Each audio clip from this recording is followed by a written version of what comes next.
Bonjour à tous. Les investisseurs en cryptoactifs connaissent très bien cette pépite française Ledger. Elle permet de sécuriser ces cryptoactifs sur des supports physiques. Elle offre par là un modèle qui redonne cette possibilité de se sentir en pleine possession de ses achats, de ce que l'on consomme, de ses actifs dans le monde et l'économie numérique. J'ai le grand plaisir aujourd'hui donc d'inviter le PDG de Ledger, une pépite française qui espère devenir une décacorne d'ici 2024. On verra comment. On essaiera de comprendre aussi davantage quel est le modèle de Ledger. Et puis la seconde partie, elle sera dédiée à la découverte de l'économie mobile. Quels sont ses derniers rebondissements? On verra ça avec Jérôme Bouteiller tout à l'heure. Et on terminera par notre chronique Où va le web? Mais tout de suite, donc c'est Pascal Gauthier, mon invité. Pascal Gauthier, le PDG de Ledger dans Smart Tech.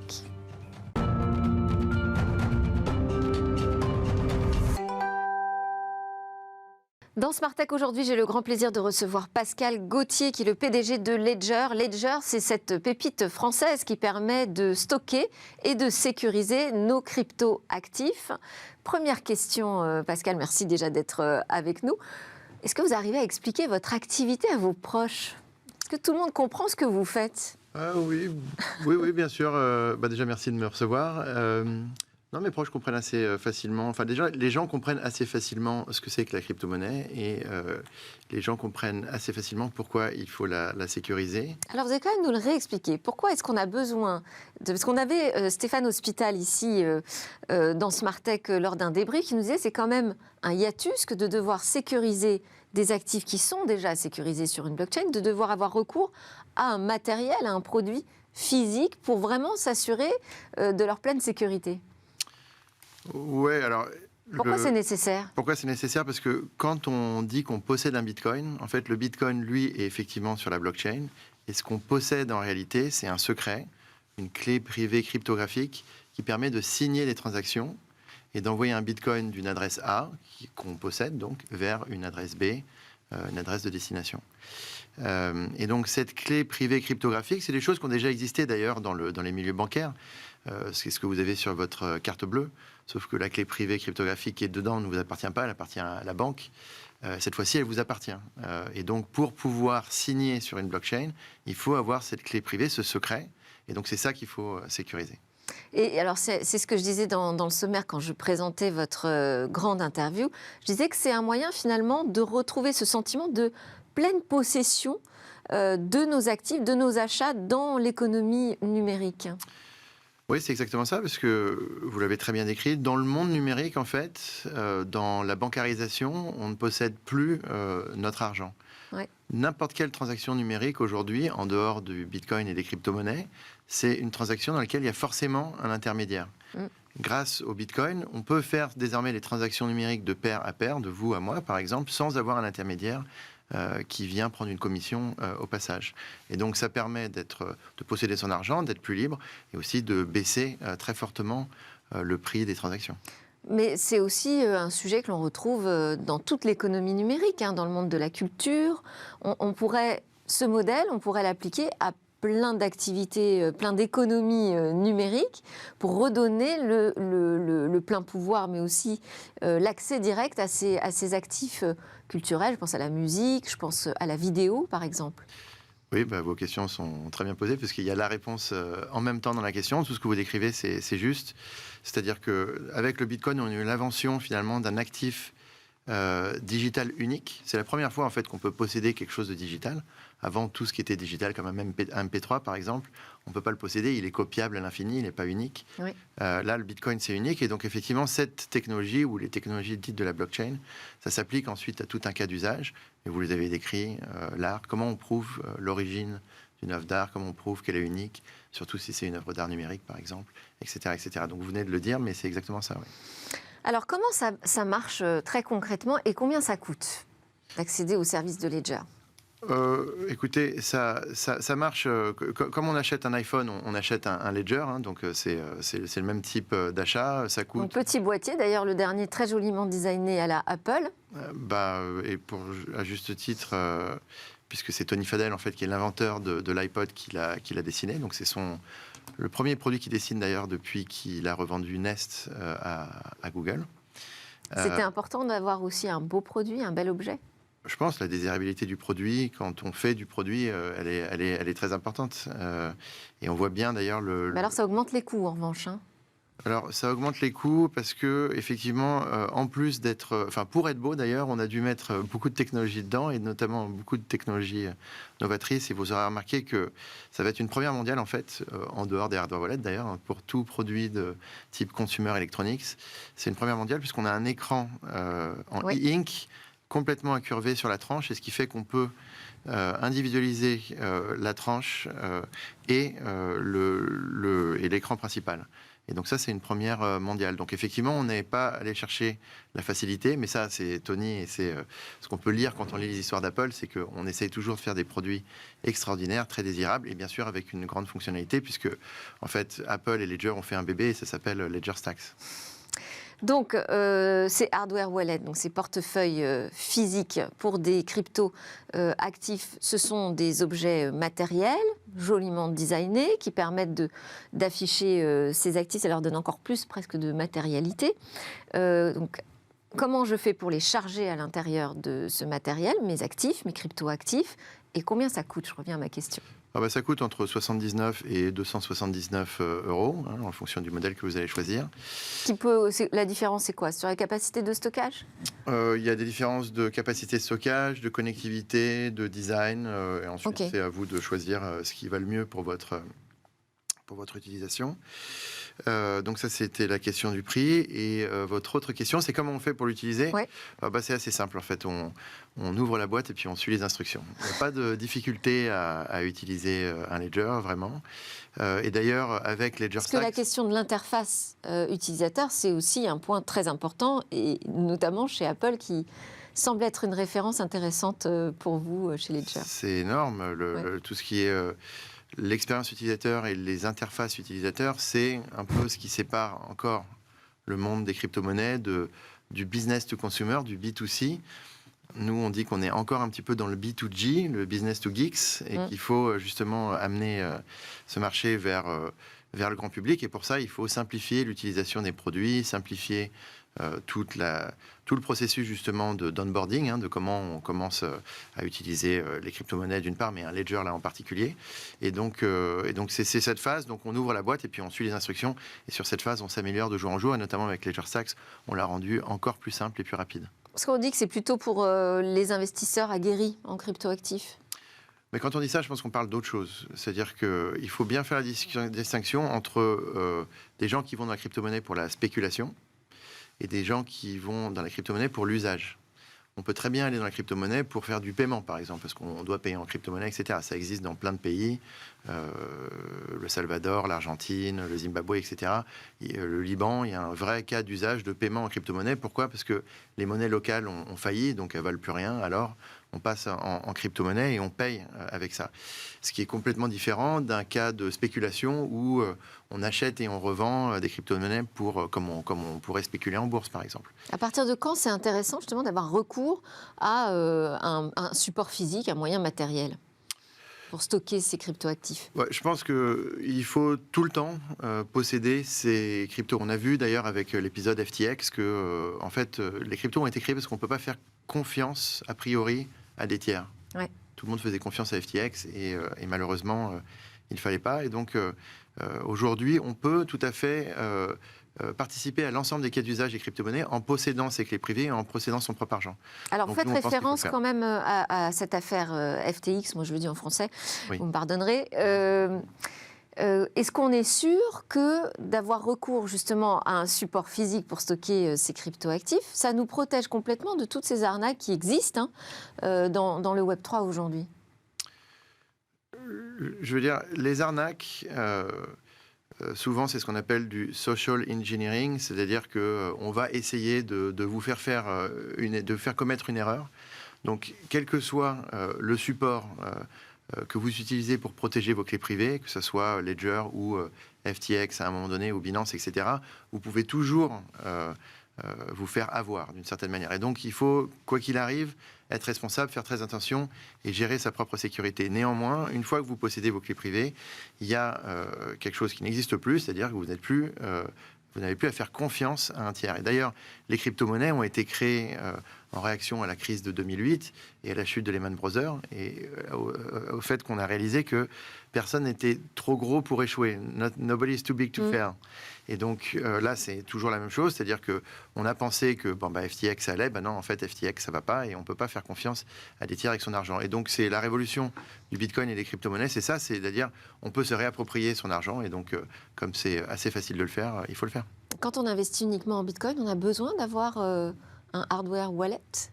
Encore une fois, il faut posséder ses clés privées et le meilleur niveau de sécurité aujourd'hui pour ces crypto-monnaies, c'est un hardware wallet. Donc oui. Alors, votre parcours, donc vous êtes un investisseur entrepreneur, vous êtes tombé dans Internet dès le début.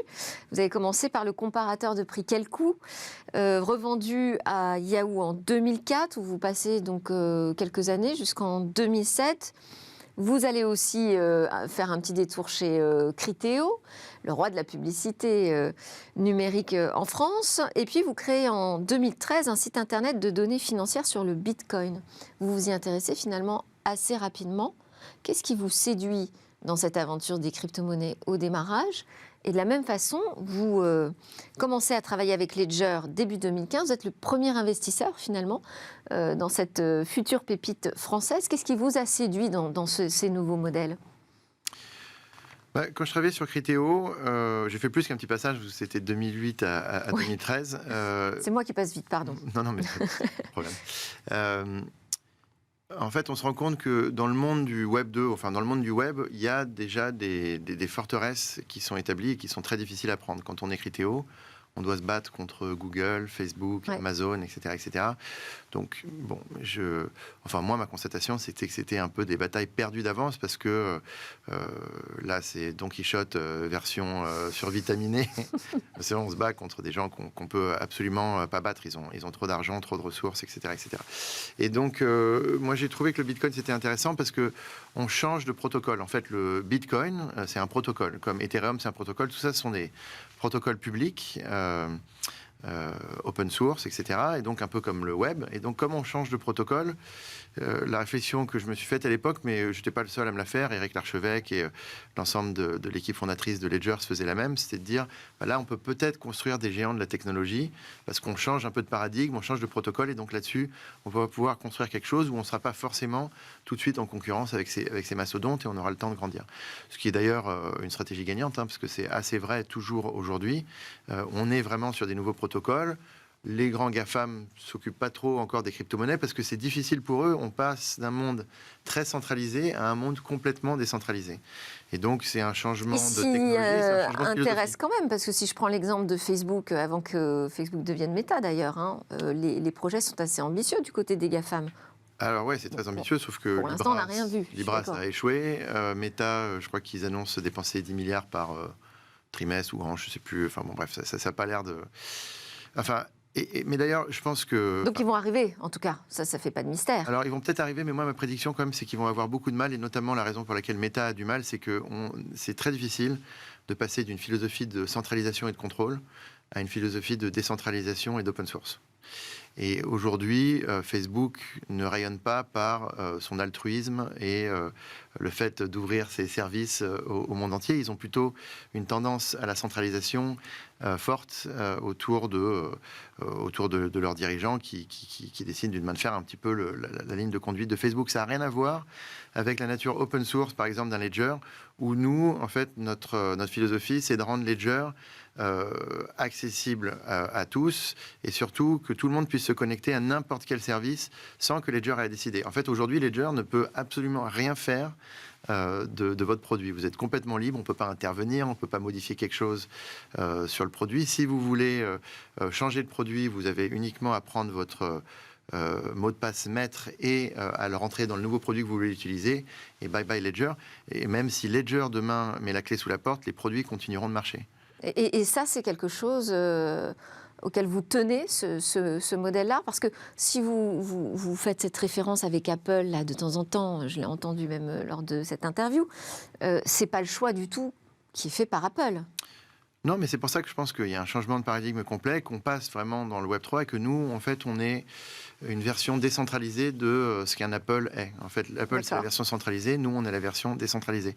Mais du coup, on perd l'attachement à la marque, le contrôle parfait sur le produit? Non, Ledger a une marque extraordinaire. Les gens sont très attachés à la marque Ledger, mais justement pour les valeurs qu'on véhicule et qui sont des valeurs de décentralisation et de liberté, vraiment de liberté. C'est-à-dire Apple parle de vie privée. Bon, nous, on parle de liberté. Bon, alors oui, très attaché, parce que quand même, donc Ledger, vous devenez le directeur général de Ledger en 2017, et puis son CEO, oui, en 2019. Oui, c'est ça. OK. Aujourd'hui, Ledger, c'est 800 salariés, 6 millions de portefeuilles, donc hardware wallet, comme on dit, vendus dans plus de 190 pays. Vous avez levé depuis 2014 463 millions de dollars.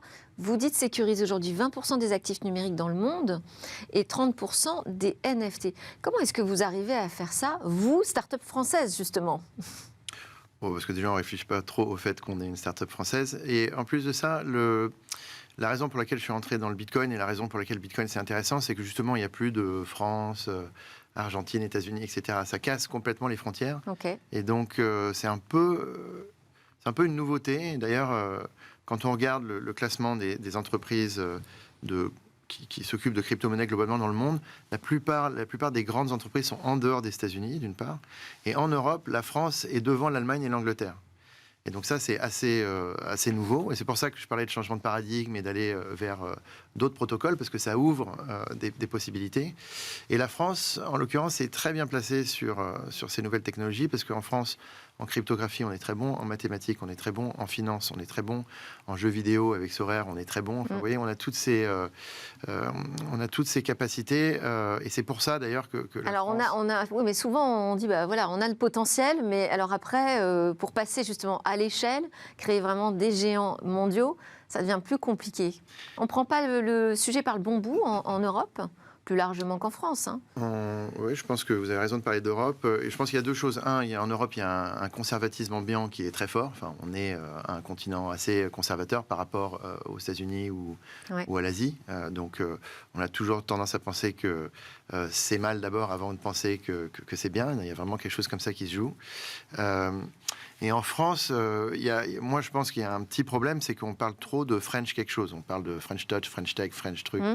Et en fait, je pense qu'il faut tout de suite penser mondial et oublier un peu qu'on est français d'une certaine manière. Enfin, c'est-à-dire prendre ce qu'il y a de bien chez nous et l'exporter.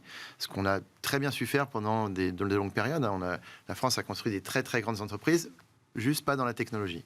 La seule start-up française qui soit cotée en bourse aux États-Unis, c'est Ledger sur les 20 dernières années, ce qui n'est pas normal. Enfin, je dirais, il devrait y en avoir plus. Donc, il faut quand même aussi raisonner global. Moi, j'ai eu la chance de passer par des écoles type Kelkoo, Yahoo, puis ensuite on a fait Criteo, etc., où de toute façon, j'ai jamais pensé que... Vous pensez monde, enfin, tout de suite marché mondial, quoi. Bah oui. Quand on a travaillé chez Yahoo à l'époque, en 2004, les gens se rappellent peut-être pas, mais c'était Internet, quoi. Et donc, quand on voyait l'exécution de Yahoo à l'époque, alors maintenant, on peut regarder ça avec des yeux critiques en disant que finalement, Yahoo a peut-être échoué à la fin, mais en tout cas, en 2004, Yahoo, c'était partout dans le monde, il faisait le Japon, la Chine, etc. Enfin, il n'y avait vraiment pas de limite au modèle. Donc, moi, c'est toujours ça qui m'a passionné. Donc, c'est juste une question de mentalité, je pense. Il faut vouloir y aller, mais savoir le faire aussi. Il y a une question de mentalité et d'expérience. Et la régulation en Europe, qui se renforce sur l'économie numérique, autour de l'économie numérique. Est-ce que c'est un allié pour vous d'avoir cette volonté de davantage protéger ce marché européen, en tout cas ses citoyens dans le monde numérique? Est-ce que la régulation est une alliée, ou est-ce qu'au contraire, ça empêche d'avancer? Moi, je pense que d'abord, la régulation, c'est une passion européenne. C'est vraiment... Peut-être si on a un domaine d'excellence, c'est la régulation. Mais je pense que c'est pas forcément bon. C'était Reagan qui disait si ça bouge, il faut le taxer. Si ça continue de bouger, il faut le réguler. Et puis si ça arrête de bouger, il faut le subventionner. Et en Europe, on fonctionne un peu comme ça, d'ailleurs. On subventionne beaucoup de choses à la fin, après les avoir taxées et régulées très fortement. Donc, bon, c'est un peu le modèle européen. Et moi, je trouve que c'est dommage. En fait, l'innovation, elle se développe hors cadre de régulation. Si on regarde toutes les grandes entreprises américaines qui gagnent encore aujourd'hui, on peut même parler de Facebook, qui est largement pas régulé, Google qui est largement pas régulé, etc. C'est les entreprises qui ont pu devenir si grandes parce que justement elles se sont développées, Uber, Airbnb, elles se sont développées dans des zones grises de régulation et le régulateur a mis beaucoup de temps à les rattraper. Et une fois que... Et donc c'est pas plus mal, c'est ça que vous nous dites? Que les taux ne se resserrent pas trop tôt, c'est ça? Disons que c'est la constatation, quoi. C'est-à-dire que si les taux se referment trop tôt, c'est une variante très terrible et ça tue l'innovation. Et en Europe, on a bien vu d'ailleurs avec ce fameux GDPR là, que ça a tué toute l'innovation de publicité en ligne, en fait. Et donc toute l'innovation de publicité en ligne, elle est aux États-Unis, enfin ailleurs, mais plus en Europe. Et donc on a des exemples. Et eux ont les concrets. moyens de s'adapter après aux nouvelles règles qu'on leur impose. Bah oui, parce qu'ils sont très gros et donc finalement ça favorise les gros. Alors si j'étais, enfin non d'ailleurs même si Ledger était beaucoup plus gros, je vous donnerais la même réponse parce que j'aurais l'honnêteté intellectuelle de le faire, mais plus on est gros, plus on adore la régulation parce que finalement, c'est des barrières très hautes à sauter pour les petits concurrents. On protège son marché finalement. On protège son marché. Ouais. Et donc c'est pour ça que vous allez voir les grands acteurs des crypto-monnaies centralisées, comme Binance parfois, comme FTX à l'époque, qui clament haut et fort que la régulation c'est super, qu'il faut absolument tout réguler le plus vite possible pour qui puissent capter l'ensemble du business.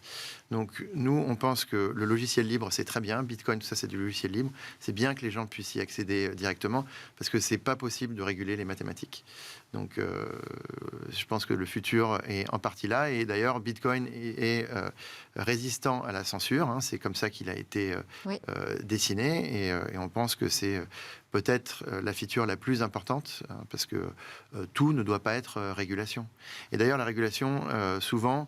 La régulation, l'associée à la protection aussi. Oui, mais la régulation, elle s'emballe parce que justement, on pense toujours, oui, mais c'est pour le bien commun, c'est the greater good. Mais c'est quoi le greater good en fait? Qui définit quel est le greater good, etc. Et puis de toute façon, est-ce qu'on va passer notre vie à prouver tous, on est 99,9% à pas être des criminels, à pas tricher, etc. Est-ce qu'on va passer notre vie à prouver qu'on n'est pas des dealers de drogue ou des terroristes?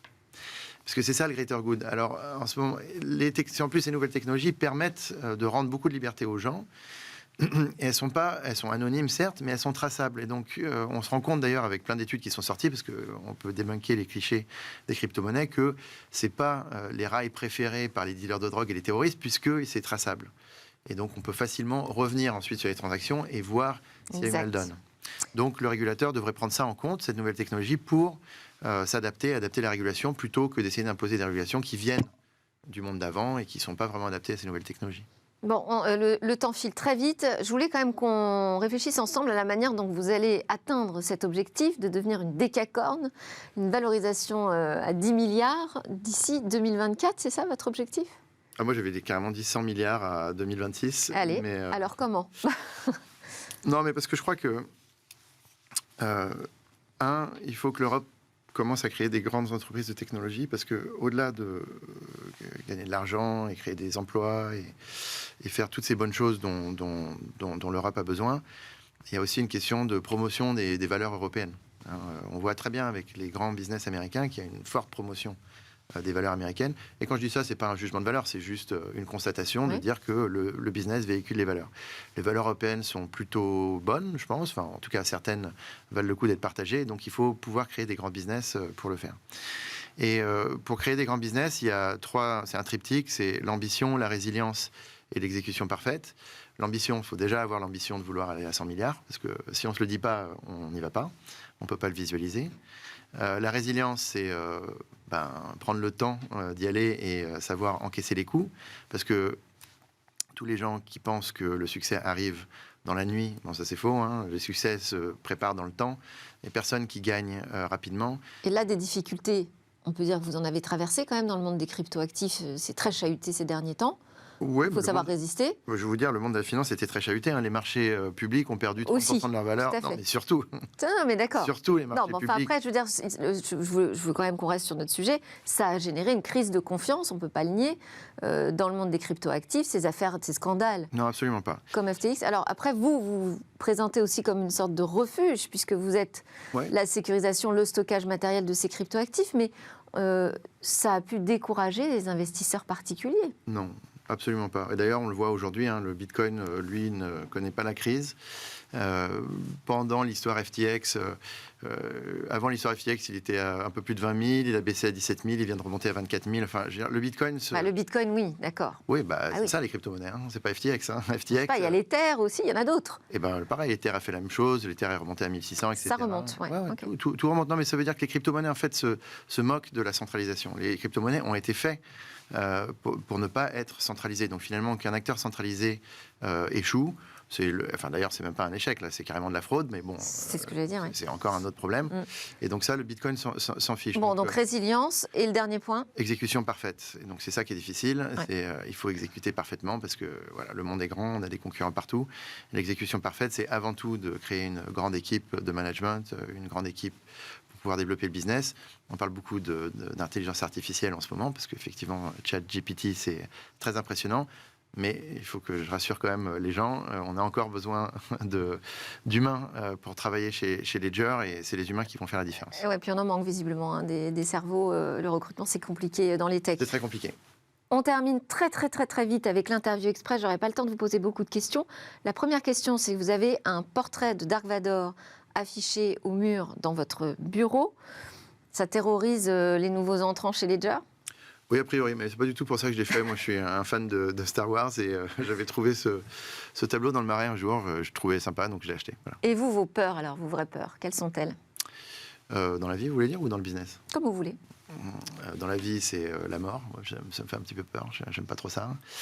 Donc, j'essaie de faire le maximum de ce que je peux faire pendant que je suis vivant pour pas regretter ce passage dans l'au-delà.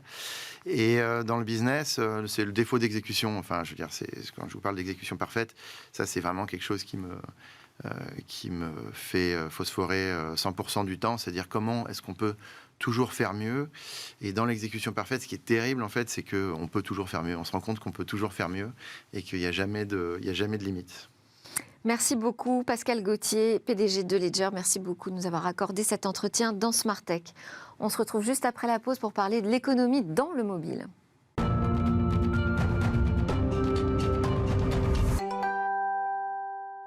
Bonjour à ceux qui nous rejoignent, c'est la deuxième partie de Smart Tech qui démarre, votre émission sur le numérique et l'innovation. On a régulièrement un grand rendez-vous autour de l'économie du mobile. C'est avec Jérôme Bouteiller qui est avec moi en plateau désormais. Bonjour Jérôme. Bonjour Delphine. Jérôme Bouteiller, rédacteur en chef d'écranmobile.fr. Donc dans ce rendez-vous mobile business, aujourd'hui on va parler de milliards. Déjà je précise qu'exceptionnellement vous allez être seul pour ce grand rendez-vous. Petit coucou à Data.ai dont on parle beaucoup puisque c'est ex-App Annie qui fournit énormément de données sur ce monde du mobile, donc que vous citez régulièrement. On devait les avoir en plateau aujourd'hui et puis, faux bon. Enfin, ça ne va pas nous empêcher quand même d'aller décrypter ce qui se passe dans ce monde du mobile côté business. On parle de milliards, même de centaines de milliards de dollars générés par l'app économie. Là, on est en pleine croissance, forte croissance. Elle se poursuit, Jérôme ?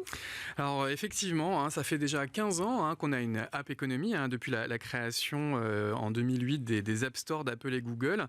Et cette économie des applications connaît toujours une croissance insolente grâce à l'usage massif des smartphones. Alors, dans son nouveau rapport, vous les citiez, Data.ai, un rapport qui s'appelle State of Mobile 2023, les consommateurs passent désormais plus de 5 heures par jour en moyenne sur cet écran. C'est une hausse de 3% par rapport à l'année dernière.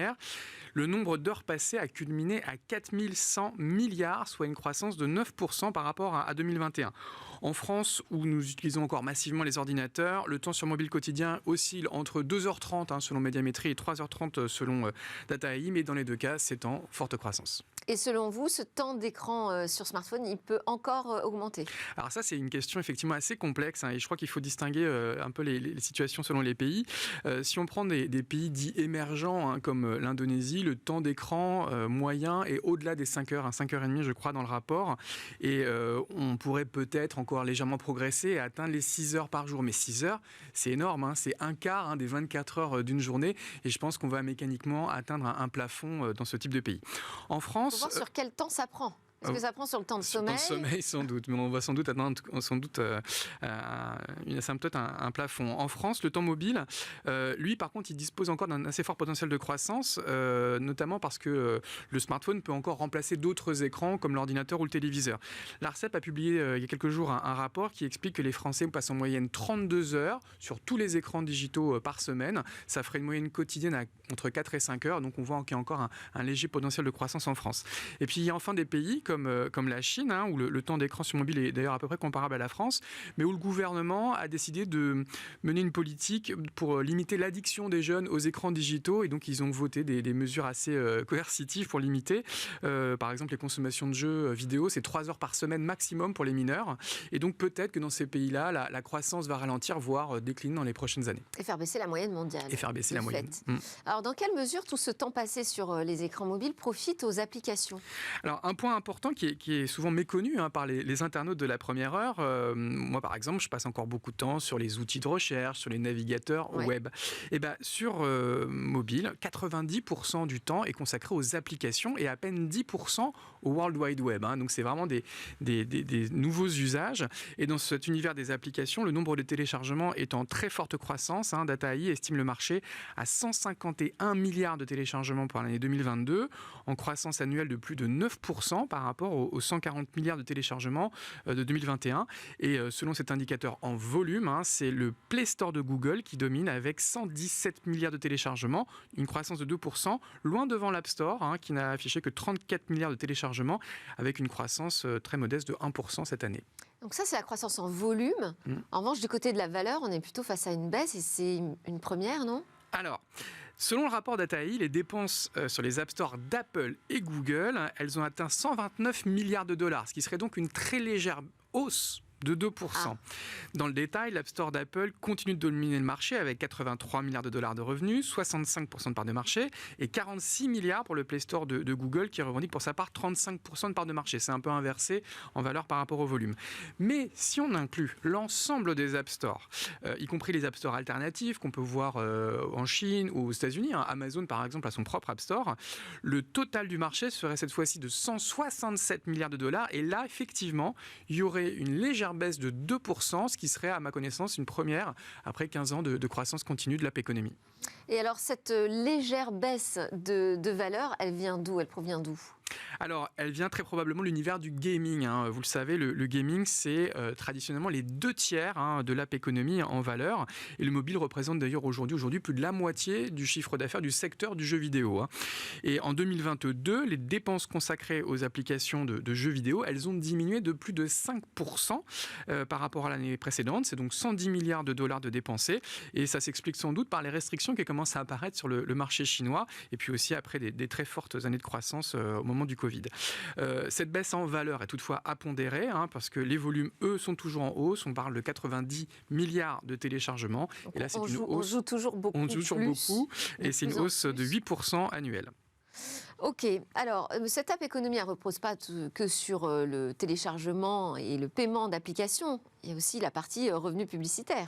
Ah, effectivement, et depuis toujours, les éditeurs, ils ont le choix. Ils peuvent choisir entre la monétisation par un paiement à l'acte ou un abonnement ou effectivement recourir à la publicité. Et c'est un modèle publicitaire qui représente aujourd'hui les 2/3 de l'app économie.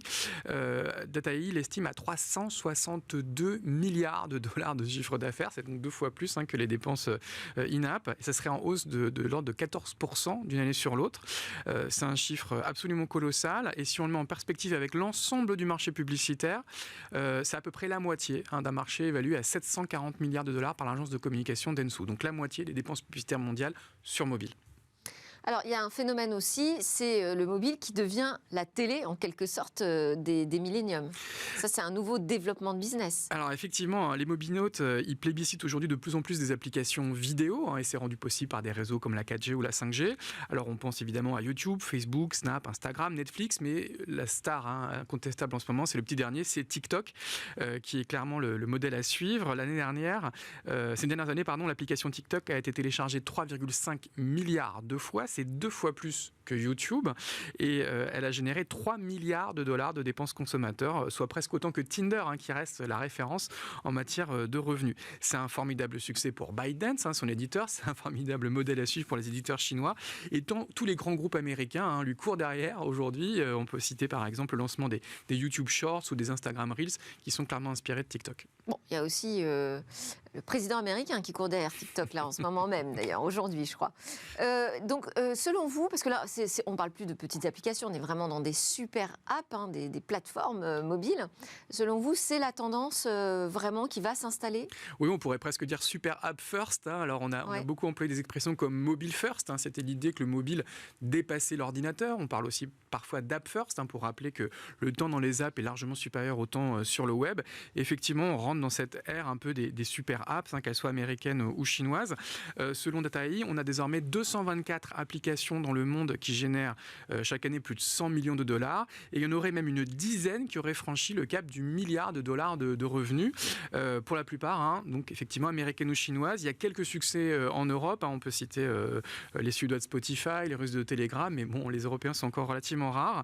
Mais en tout cas, l'app économie, c'est clairement le futur de notre économie. Si on cumule les revenus in-app de 167 milliards de dollars avec les revenus publicitaires de 362 milliards, on dépasse largement le seuil des 500 milliards de dollars. Et pour ma part, j'anticipe le fait que cette économie pourra encore doubler dans les prochaines années. Impressionnant. Alors, on va enchaîner avec d'autres news du monde mobile. On sort des milliards et on sort même de la 2G et de la 3G, précisément avec SFR qui prépare là l'extinction de ses premiers réseaux mobiles. Et oui, on peut effectivement dire qu'une page se tourne dans la téléphonie mobile, puisque c'était en 1987 que s'est créée la SFR, comme on disait à l'époque, la Société française du radiotéléphone, et qui a lancé au début des années 90 son réseau cellulaire GSM, qu'on a appelé effectivement la 2G, la deuxième génération, qui était en fait la première génération numérique. Et SFR a annoncé qu'ils allaient fermer ce réseau 2G en 2026. Alors, l'année dernière, son concurrent, Orange, a fait une annonce similaire. Ils ont annoncé pour leur part l'extinction de leur réseau 2G en 2025. Ils l'avaient lancé, je crois, sous la marque Itineris, au début des années 90. Ouais. Et les deux partenaires, d'ailleurs, prévoient également les deux opérateurs prévoient également d'éteindre la 3G à l'horizon 2028. Ça laisse un peu de temps quand même pour passer à la 4G, 5G pour tout le monde, a priori. Oui, très peu de temps, 4-5 ans. Vous trouvez que c'est très peu ? Oui, c'est le temps qu'il faut en tout cas, mais il y a encore beaucoup de gens, notamment à la campagne, qui ont du Edge, par exemple. C'est en fait un réseau 2G, le Edge, le petit E qu'on peut voir sur son téléphone mobile. Et par contre, on n'a pas de chiffres pour Bouygues Telecom. Eux, leur réseau, je crois, a été ouvert en 1996, mais il est probable qu'ils suivent Orange et SFR dans cette voie.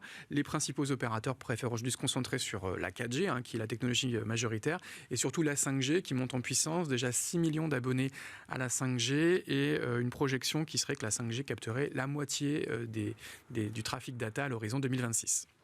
Alors, on enchaîne avec une autre actu, c'est le marché des smartphones, justement, qui affiche une baisse. Là, ce côté matériel. Oui, effectivement, c'est les ventes de smartphones, les ventes annuelles. L'Institut Canalys estime que le marché donc, poursuit sa contraction. On serait sur un volume de 1,2 milliard d'unités sur l'année 2022, une baisse de l'ordre de 11%. On aurait même connu une chute de 17% au quatrième trimestre 2022. C'est la pire performance trimestrielle depuis 10 ans, affirme Canalys, qui explique que les marchés occidentaux sont saturés et que l'Asie peine à prendre le relais. Alors, sur ce marché en berne, au quatrième trimestre, Apple a été le premier vendeur, merci l'iPhone 14, ils ont 25% de part de marché, ce qui les a placés sur ce trimestre uniquement devant Samsung, qui a 20% de part de marché, suivi par Xiaomi, 11%, Oppo, 10% et Vivo, 8%. Pour qu'on se rende compte, le marché des smartphones, il avait atteint les 1,5 milliard d'unités en 2016, je crois. C'était 5 fois les volumes de l'ordinateur.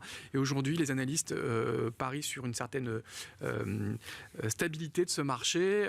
Par contre, c'est les wearables, les objets connectés qui devraient croître, les oreillettes connectées, les montres connectées et peut-être les lunettes connectées. Oui, alors justement, parce qu'on a une rumeur là qui enfle du côté d'Apple, on nous dit qu'à Cupertino, on serait prêt à sortir un casque de réalité mixte.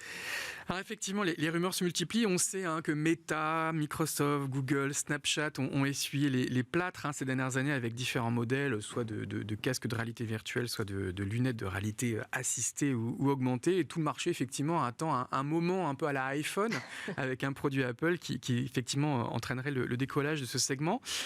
Et selon un journal qui s'appelle The Information, un tel produit devrait effectivement voir le jour en 2023. L'article a fourni donc cette année. Donc cette année, dans quelques mois, avec des spécifications techniques qui permettraient donc à la fois de la réalité virtuelle, comme le MetaQuest Pro par exemple de Meta, mais également de la réalité augmentée, comme le casque HoloLens de Microsoft. Alors au niveau hardware, donc ça serait probablement un casque qui s'appellerait le Reality Pro. Au niveau hardware, on aurait des écrans 4K, on aurait 12 caméras pour filmer son environnement, son propre corps, voir les expressions de son visage. Il y aurait probablement aussi des lidars pour essayer de détecter notre environnement. C'est les composants qu'on utilise déjà pour déverrouiller les smartphones. Et on aurait une très très grosse puissance de calcul pour éviter toute latence pour la création de cette réalité mixte qui va combiner images graphiques et images de notre environnement. Donc c'est un produit qui devrait s'appuyer sur une puce M2 Pro, qui est celle des derniers MacBook. Et le petit problème, c'est que ça va consommer tellement d'électricité que la batterie ne sera pas sur le casque, elle serait probablement déportée sur un boîtier qu'on porterait à la ceinture. C'est un choix technique qui avait été retenu par Magic Leap pour son modèle, le Magic Leap 2. Ouais, le prix... Parfois, on le porte en sac à dos. Même, oui, ça pourrait être un sac à dos, mais ça ne sera peut-être pas une super ergonomie. Et le prix devrait osciller entre 3 000 et 4 000 $, ce qui ferait effectivement un concurrent du HoloLens ou du Magic Leap. Un tarif qui va évidemment s'adresser dans un premier temps aux développeurs d'applications qui auront pour mission de concevoir les premières applications 3D. Et selon l'analyste Min-Shin Kuo, on pourrait attendre la sortie du Apple Reality Pro probablement au printemps lors de la traditionnelle WWDC qui réunit les développeurs Apple. Eh bien, on verra ça. Merci. Avec vous notamment, Jérôme Bouteiller, fondateur, rédacteur en chef d'écranmobile.fr. À suivre, où va le web ? Alors, parfois les NFT ont mauvaise presse, mais au sens premier du terme. C'est Eva qui nous explique. Entre presse et NFT, le divorce est-il prononcé ? Le célèbre magazine National Geographic a proposé une collection de NFT autour de photographes réputés et l'accueil fut plus que mitigé. Les NFT sont une bulle spéculative déjà explosée. Ils sont des outils pour blanchir de l'argent sale, mais aussi des arnaques pures et simples. Voici quelques exemples de ce qu'on a pu lire dans les commentaires lors du lancement. En rendez-vous manqué, donc, avec ses quelques 40 millions de lecteurs dans le monde et sa communauté très importante sur les réseaux sociaux, 256 millions d'abonnés sur Instagram, tout de même. Cette collection de NFT, c'est en plus l'occasion de fêter le 135e anniversaire du magazine spécialiste d'histoire et de nature. 16 photographes célèbres qui proposent chacun une photo en 118 exemplaires, soit 1888 NFT, vendus environ 200 $ chacun. National Geographic a choisi la blockchain Polygon pour lancer sa collection. En plus des dysfonctionnements et de l'aspect spéculatif des NFT, les internautes critiquent aussi leur impact environnemental. La forte consommation d'énergie des NFT semble pour eux peu compatible avec un magazine qui éclaire sur la préservation de la nature. Malgré tout, National Geographic continue de dérouler son calendrier et plus de 15% des images sont actuellement déjà vendues. C'était Smart Tech. Merci à tous de nous suivre. On a reçu Pascal Gauthier aujourd'hui, le président directeur général de Ledger pour sa grande interview, et Jérôme Bouteiller qui est resté avec moi pour nous parler du mobile business. On se retrouve dès demain. Demain, ce sera le jour de débrief dans Smart Tech.